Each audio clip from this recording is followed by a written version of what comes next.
Sakisada Warden, as we say here in Harambe, Twande, and that's a Swahili word, it means, let's go. Jambo, everybody. Jambo. That's a good. If you didn't know what Jambo means, it means hello. So, Jambo. Jambo. My name's Ken. I'm going to take you on a little tour of the Harambe Wildlife Reserve. That's what the sign says, and this is going to be fun. Just a few rules before we go inside. Rule number one, please keep your face coverings on at all times. Number two, don't stand up in the vehicle. No. Number three, please keep your hands, arms, feet, and legs inside the vehicle. And if you want to take pictures, take all you want today. Just make sure you hold on to your cameras as tight as you can, because these tilapias bounce a lot. If anything falls off the truck, I don't have permission to stop and pick it up. But let me know if you lose something, and I'll send my people into the forest to get it for you. And let's get this thing started. Welcome to the Little Littori Forest, the most difficult place to spot animals, which is why we gave you an animal spotting guide above your head. So if you see something I do see something right now. Look over there. There's an okapi walking around by himself. There's two actually. They're both going by either way there. People look at the okapi and they say, "What is that? A zebra?" And I say, "No, he's an okapi." What you want to look at on these guys are their heads. They have heads shaped just like giraffe heads because they're related to the giraffe. They're just missing the long neck and the long legs. The stripes, just decoration. So forget about that. There's no zebra in there at all. But nice to see him there. Now, my main purpose for this tour, I'm hoping to find some hippos today. And I also want to find some elephants. And some of you are saying, "Dude, how do you lose an elephant? It's huge." Well, this is a very big reserve. They know how to hide from me. I see some of my favorite antelope on the top of the hill over here. Those are bongos right there, very pretty animals.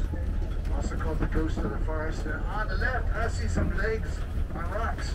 No, I don't. I see some rhinos. There's a black rhino back there. There's another one a little closer over here. Black rhinos are endangered.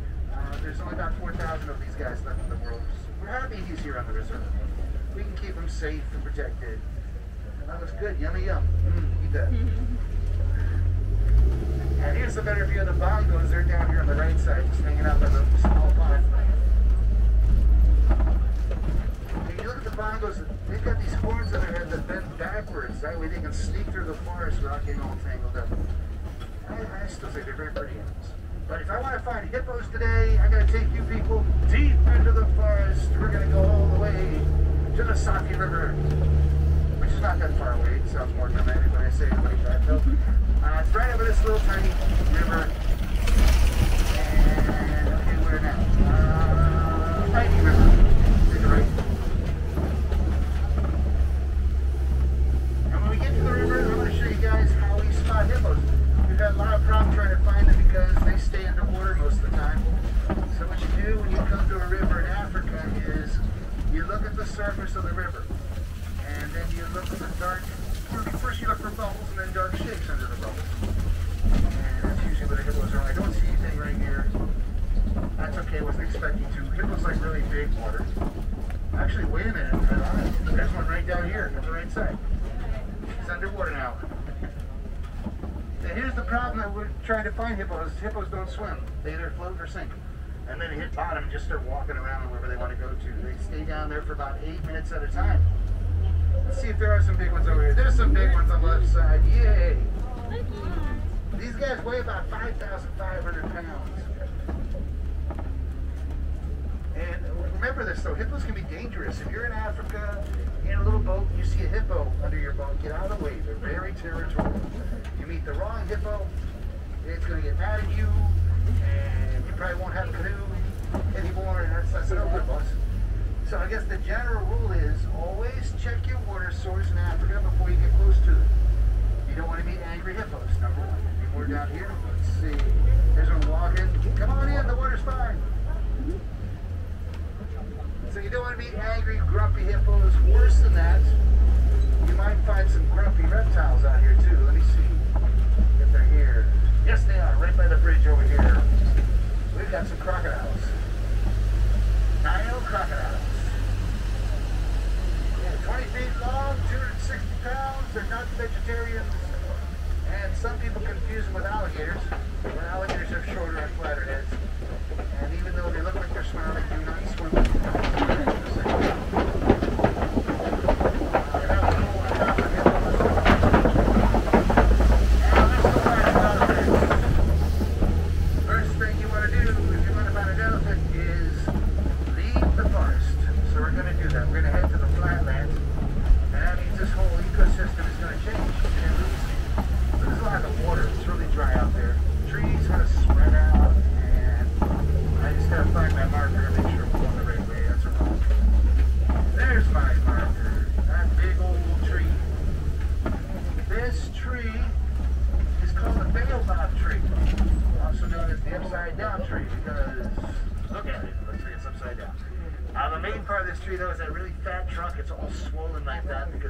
stores water inside, 20,000 gallons of water every year. And in the summer, it expands and puts the water back into the ground, which is very helpful to all the plants and animals out here in the flatlands, also known as the savannah.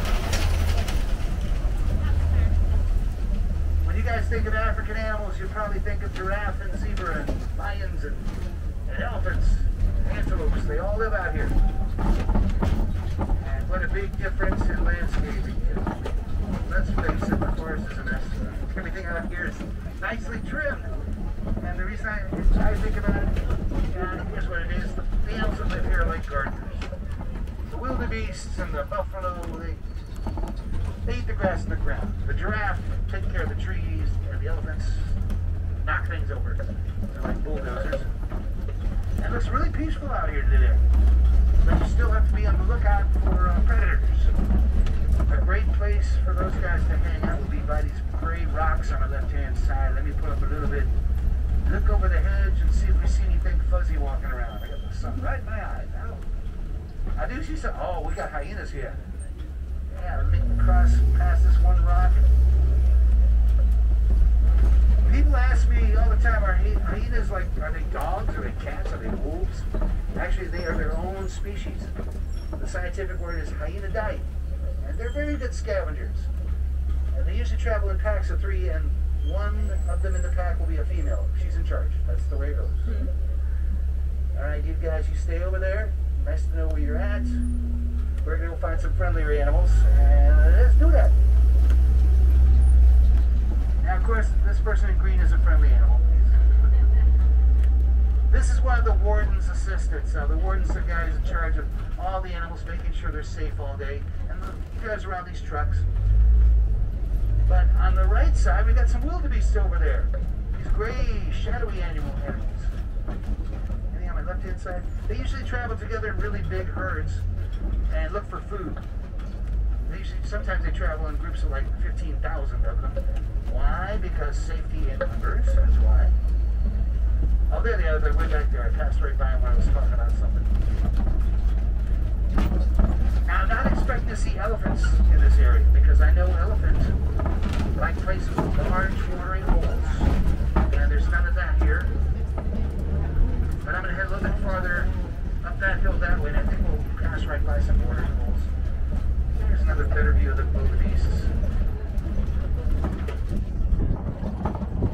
Now you will see weird stuff out here. We passed by some orange towers back there. There's more coming up right here, growing into that tree. These are termite mounds, and I don't want to meet the termites, but they tell me it takes thousands of them to build one of those things. What's on the right side? Oh my goodness, look over there. These are some of the smallest antelope in the world. They're called springbucks, and they actually do spring. If I scared one of those guys, it would jump straight in the air about 6 feet. And they're good escape artists too. When they run, they leap forwards 12 feet at a time. Hey, there's a giraffe over there. There's 3 of them. Hi, guys. Giraffe are really tough. These are Maasai giraffe. They get to be about 20 feet tall. And they're eating machines, so they're probably coming out here to look for more trees to chew on. Nice to see you guys.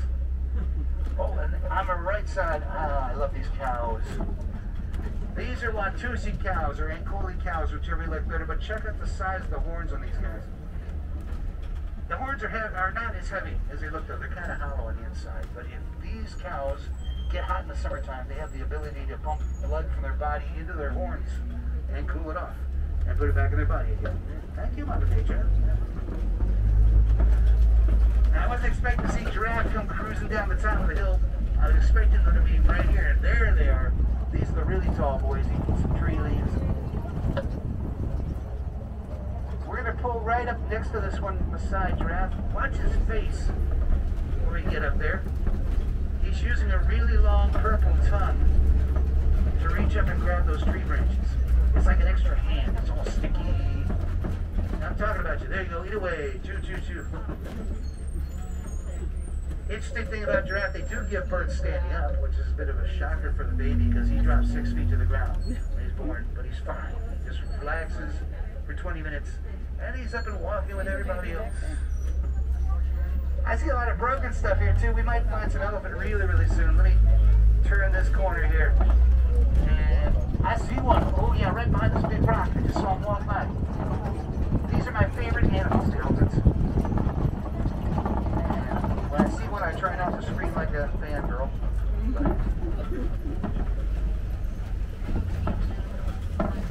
So this is an African bull elephant right here on the right side, walking by. You're only going to find African elephants just by looking at its ears. Its ears is huge. They're kind of shaped like Africa. And it's not odd seeing one elephant hanging out by himself. Elephants travel together in two types of herds. The females and the kids stay together. And the boys, like that guy at age 15, wander off and do guy things. And try and start their own herds up. So I want to find the rest of his family. They can't be too far away if he's here. They're probably up that hill by the red clay pits. So we're going to go ahead there now. And I'll just take the shortcuts. No, it won't because it's closed. We're going to take the long way to the red clay pits. I hate going the long way. This road that we're going down now does get a little bit bouncy. You can tell back there, but worse than a bouncy road, we have to cross a really old bridge up there. Here it is. This bridge has been here for like 30 years and not well maintained, so I have to creep across it every time we come through. So we're going to do that right now. And let's do it. Well, that's not bad. Okay. A little noisy. Let's just get off the bridge. Okay. Down off the bridge. Here off the bridge. Very good. And we are where we are supposed to be. This rock on the right side and on the left side, all this red stuff, that's red clay. Elephants love this place. Number one, because it's shady. And number two, because they like to play with clay, like kids do. And then they eat it, like some kids do, which is okay. They're allowed to eat the clay. There's actually minerals inside that they eat. But here's how they do this. On the right side, elephants take their tusks and they chip away at the hard stuff there. And they get to the gooey center and then they scoop that out. They play with it for a while and then down the gullet it goes. That looks kind of fresh too. You know what? There's a really big open space on the left-hand side. This is probably where the rest of the family is, so let's go cruise a little bit. Here's why I like to see a bunch of them. It's like going to a big elephant party, and as you watch them, you see all the different personalities come out. The happy ones, the troublemakers. And if anybody gets hurt, they all stop what they're doing and they will run back and see if that one elephant's okay. Big family.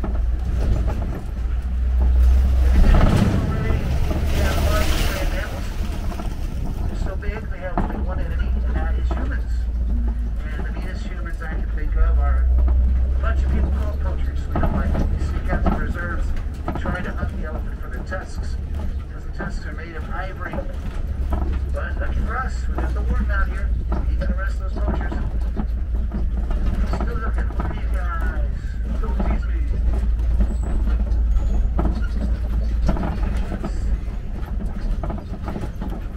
Ooh, I found some flamingos. I can tell about them when I'm looking. Yeah, here they are. Ladies and gentlemen, coming up on my left side, the largest flamingos in the world. It's true. These are also the pinkest flamingos. And they're called greater flamingo. But believe me when I tell you this, they're not that pretty when they're born. They're like little gray pom-poms on sticks. But what happens is these guys start eating shrimp in the river down there when they're really young. And the shrimp is tiny, tiny brine shrimp. Inside the shrimp's a chemical called keratin. The more they eat, the pinker their feathers get. I see some gray guys over there too. Gray guys, get off the island, get in the water, eat some shrimp. You'll be pretty. Alright, let me go see if the elephants have migrated behind these rocks.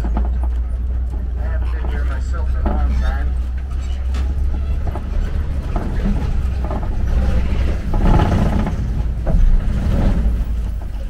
There's a big mud puddle here. Something big has been in it. I see a lot of big divots there, but well, this will be something easy to track. That mud is the kind of mud that stains things.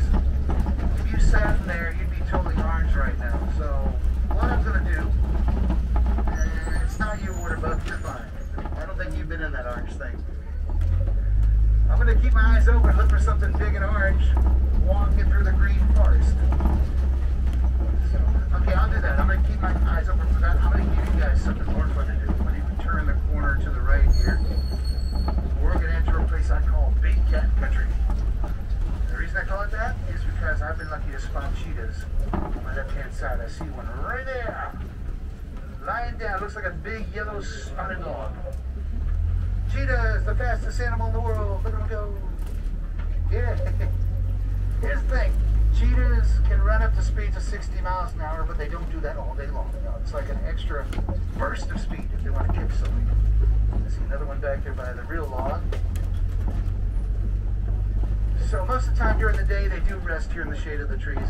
How they run so fast is they have claws like regular cats, but the claws don't retract all the way, so they're like football cleats. And that gets one. Another one down there. Yay!